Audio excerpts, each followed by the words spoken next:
My mother sold my house while I was sleeping in it. I know how that sounds. But I need you to hear the rest before you decide whether I'm exaggerating, because the part that still keeps me awake at night isn't the house. It's the champagne glass, the way it shattered against the side of my face at my own brother's wedding reception, thrown by the woman who gave birth to me while 200 guests watched. And what my mother said afterward, standing over me with blood running down my chin onto the white dress I'd spent 4 months saving for. She looked at my brother's new bride and said, "I'm sorry about her. She's always been dramatic." And my brother, the one whose entire wedding I had paid for every single cent, looked at the DJ and said, "Can we get the music back on?" They thought that was the last chapter of my story. They didn't understand it was the first page of theirs. But before I tell you what happened next, and I will tell you everything, I want to know something. Where in the world are you right now? What city? What time is it where you are? Drop it in the comments. I read every single one. I know that sounds like something people just say, but I mean it literally. On the hard nights, when I start wondering if I made the right choices, your comments are the thing that reminds me I'm not crazy. So go ahead. Type it. I'll find you. My name is Naomi. I'm 28 years old. I live just outside of Raleigh, North Carolina. And this is the truest thing I've ever said out loud. I grew up in a town called Sanford, about 45 minutes southwest of Raleigh. Small enough that everyone knew your business and no one did anything about it. My mother, Patricia, raised 2 kids mostly on her own after our father left when I was 6. I say mostly because she had help. She had me. My older brother Derek was 3 years ahead of me in everything and decades behind me in accountability. He was the kind of kid who could fail a class and somehow make it sound like the teacher's fault. And my mother would believe him. Not because the logic held up, but because believing him was easier than holding him responsible, and my mother always chose what was easier. I was different. I was the quiet one, the one who figured out the electricity bill before I figured out long division, because someone had to call Duke Energy when the lights went out and Patricia was on the couch with a migraine that was actually a bottle of Moscato. I learned early that being needed and being loved were 2 completely different things, but that if you couldn't have both, being needed at least guaranteed you a place at the table. By the time I was 14, I had a system. I babysat 6 days a week during the summer. The school year, I worked at a Chick-fil-A near the highway. I saved every paycheck in a shoebox under my bed until the day I came home and found the shoebox open, and $340 missing. My mother told me Derek had needed new cleats for basketball tryouts. She said it like she was telling me the weather. I didn't argue. I just started hiding my money at school, in my locker, behind a biology textbook I knew nobody would ever open. I put myself through pharmacy school at UNC Chapel Hill. I worked overnight shifts at a 24-hour Walgreens, filling prescriptions at 2 a.m. for people with kidney infections and broken hearts, and then walked across campus to 8 a.m. organic chemistry lectures, with coffee in one hand and a highlighter in the other. I graduated with honors. I did it without a single dollar from my mother. But here's the part that makes me feel stupid now. The entire time I was in school, I was sending Patricia $800 a month. $800 I didn't have, scraped together from a paychecks that barely covered my own rent, because every Sunday night she would cry, and every Sunday night she would say the same thing. "You're the only one I can count on, Naomi. Derek tries, but he's just not built like you." She said that like it was a compliment. I wore it like one for years. After graduation, I was hired as a clinical pharmacist at a hospital system in the Research Triangle. The pay was good, better than good. Within 3 years, I was making $138,000 a year, and I was careful with every dollar. Not because I was cheap, but because I remembered what it felt like to come home to a dark house because someone forgot to pay the power bill again. I saved aggressively. I invested. I built a spreadsheet that I updated every Sunday morning with my coffee, tracking every expense, every deposit, every step toward the one thing I had promised myself since I was 15 years old. A house. My house. When I was 26, I bought it. A 3-bedroom brick ranch in a quiet neighborhood east of Raleigh. Hardwood floors. A backyard with a magnolia tree. A kitchen with granite counters that I stood in on the first night and just touched, running my hands over the cold stone, because I needed physical proof that it was real. $285,000. I put down $74,000 in cash, 20% down, no PMI. I remember sitting on the floor of the empty living room with the closing documents in my lap, and crying so hard that the realtor asked if I wanted to call someone. I didn't call anyone. I just sat there, because the person I wanted to call was my mother. And the person who would have ruined this moment was also my mother, and I hadn't yet learned that those 2 things could be true at the same time. Here is where I made the mistake that nearly cost me everything. 6 months after I closed on the house, Patricia called me. She wasn't crying this time. She was calm, reasonable. She said she'd been watching the news about what happens when people die without their affairs in order. She said she was worried about me, What if something happened to me and no one could access the house? What if there were medical decisions or legal complications? She said it would give her peace of mind. Just peace of mind. If I added her name to the deed. Not as an owner. Just in case. I should have said no. Every rational part of my brain said no. But there was this other voice, the one that had been running the show since I was 6 years old. The one that whispered, maybe this is how she shows love. Maybe this is her trying. Maybe if I give her this, she'll finally see me the way she sees Derek. I added her name to the deed. I want to pause here and say something to anyone listening who has ever done something like this. I know how it looks from the outside. I know you want to grab me by the shoulders and shake me. Believe me, I've done it to myself 1,000 times since. But when you grow up starving for someone's approval, you will hand them the knife and call it a gift. That's not stupidity. That's survival software running on outdated code. It takes a long time to rewrite it. I met my husband Elijah 2 years before everything fell apart. He was a cybersecurity analyst for a bank headquartered in Charlotte, sharp in a quiet way, the kind of person who noticed everything and said very little about most of it. But when it came to my family, he said plenty. After every phone call with my mother, he would sit next to me on the couch, not touching me, just close, and wait. And then he'd say something like, Naomi, you paid their rent last month, and their car insurance this month. And she still didn't ask how your day was. I would nod and change the subject and keep writing the checks. Because admitting he was right meant admitting that the woman I loved most in the world didn't love me back, and I was not ready to live in that truth. Not yet. Derek got engaged in the spring. Her name was Savannah, and Savannah came from a family that owned a chain of urgent care clinics across the Piedmont region. Real money, the kind of money that arrives at dinner in a Mercedes and doesn't look at the menu, because they already know the wine list. And Derek, who was 31 years old, and still working part-time at a CrossFit gym he didn't own, needed to become someone worth marrying into that family. The wedding was set for October. Venue rental alone was $14,000. And when the question of who was paying came up, it didn't come up the way you'd expect. There was no family meeting. No awkward conversation. Just my mother calling me on a Tuesday night and saying, Naomi, you know Derek can't afford this. And you know what this means to him. You're doing so well. You've always been the strong one. The strong one. That phrase again. The one she used like a leash. I paid for the wedding. All of it. The venue, the catering, the florist, the photographer, the DJ, the rehearsal dinner, Savannah's dress alterations. $47,000 in total. I paid it from my savings and told myself it was the last time. I told Elijah's it was the last time. He looked at me with an expression I now recognize as grief and said, I hope so. Here's what I didn't know while I was writing those checks. 4 months before the wedding, my mother and Derek had walked into the Wake County Register of Deeds and filed a quitclaim deed transferring my house, into my mother's name alone. Because her name was on the original deed, and because the quitclaim was notarized and filed without a fraud flag, it went through without anyone calling me. 3 weeks later, my mother sold the house. She sold it to a real estate investor for $262,000 in a private transaction, below market value, because she wanted it done fast.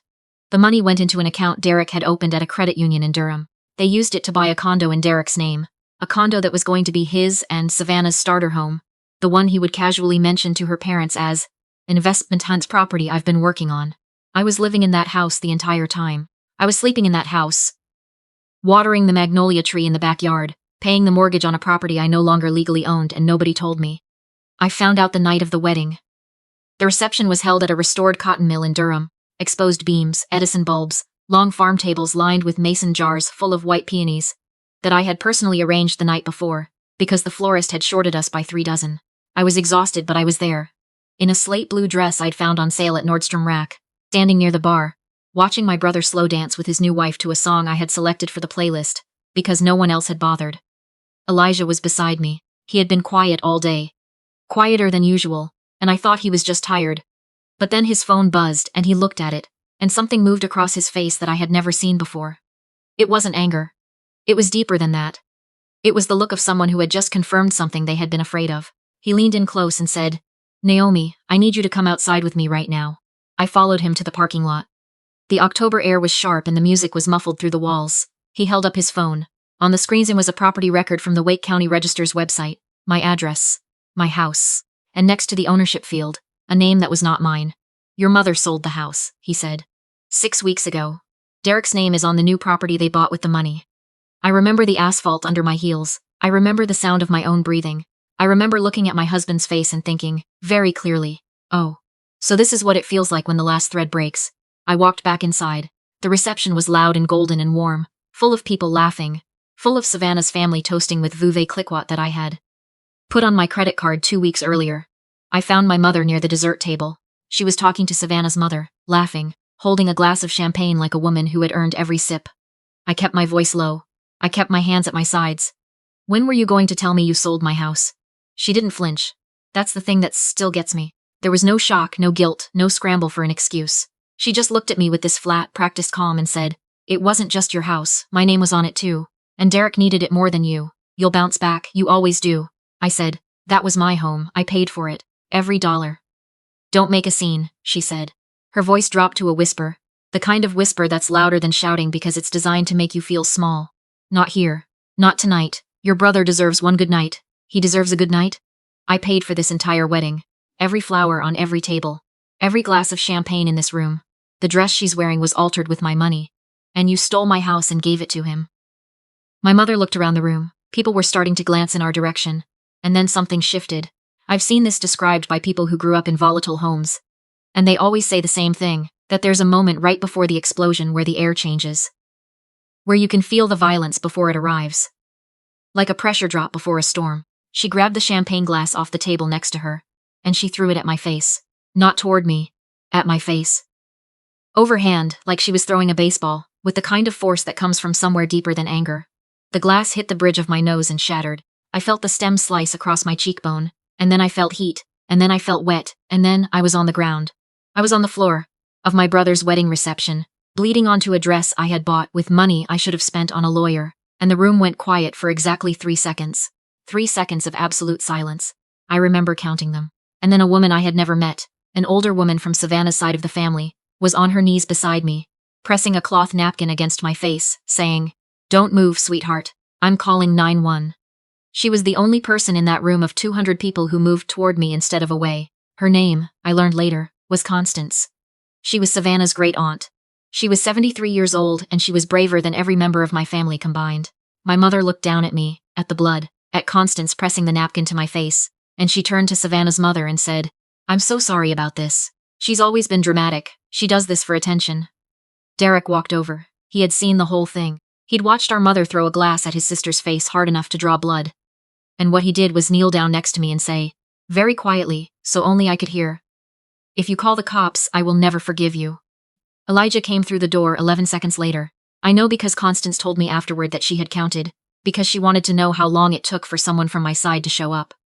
He didn't say a word to my family.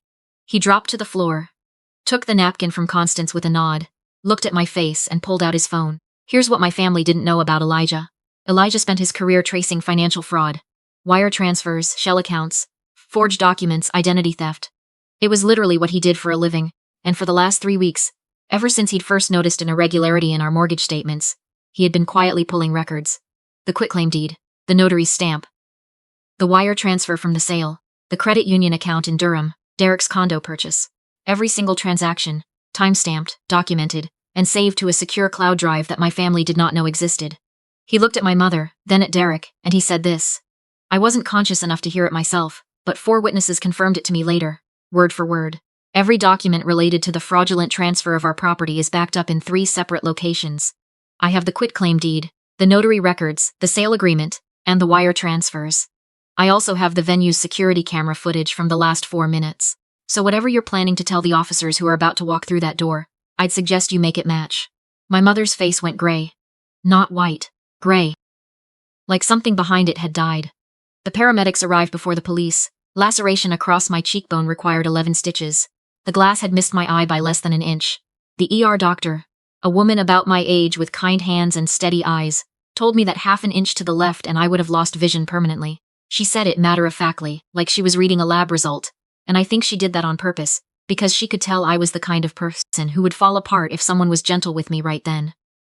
Elijah sat in the plastic chair next to my bed and held my hand, and said nothing for a very long time. Then he said, "We're going to get everything back, and then we're going to be done with them." I nodded, and for the first time in my life, done didn't feel like a threat. It felt like oxygen. From my hospital bed, I started making calls. The first call was to a real estate attorney that Elijah's firm had used for corporate litigation. Within 48 hours, we had filed a civil suit for fraudulent property transfer, unjust enrichment, and forgery. The quitclaim deed, it turned out, had been notarized by a friend of Derek's who had a notary stamp, but had never verified my identity or consent because I had never been in the room. That's a felony in North Carolina.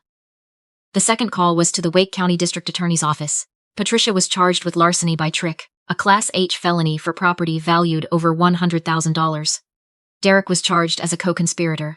Patricia was additionally charged with assault inflicting serious bodily injury, elevated because of the permanent scarring.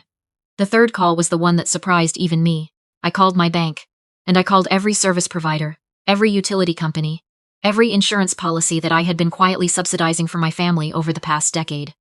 Patricia's rent, which I had been covering since she moved into an apartment in Fuquay Varina 3 years earlier, stopped. Derek's car insurance, which I had been paying because he told me his rate was too high after a fender bender, stopped. The cell phone plan that covered my mother, Derek, and somehow Derek's friend who just needed a temporary line, stopped. The storage unit in Clayton where Derek kept 2 jet skis he'd bought with money, I now strongly suspected was also mine, stopped. I pulled every thread. Every invisible wire that had been holding their lives together was attached to me, and I cut them all on the same Tuesday afternoon, while eating a turkey sandwich with my left hand because my right hand was still bandaged from the glass. Over the following weeks, the dominoes fell. Savannah's family hired a private investigator. Not for the criminal case, but for their own peace of mind. What they found was that Derek had lied about his income, his employment, his assets, and the origin of the condo. He had told Savannah's father that he'd saved for years and made smart investments. The truth was that every dollar had been stolen from his sister. Savannah filed for annulment 5 weeks after the wedding. I was told Derek cried for 3 days.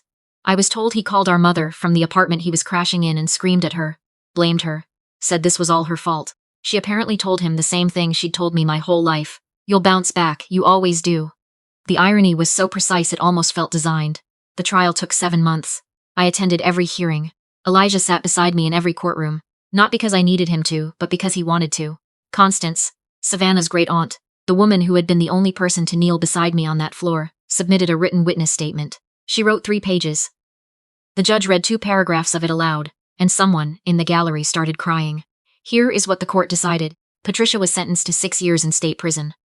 The judge cited the deliberate exploitation of a familial relationship, the premeditated nature of the property fraud, and the physical assault. He also noted, and this is the part that broke something open inside my chest, that the defendant had shown no remorse during the proceedings and had repeatedly referred to the victim's financial contributions as voluntary gifts, suggesting a fundamental inability to recognize her daughter as a person rather than a resource.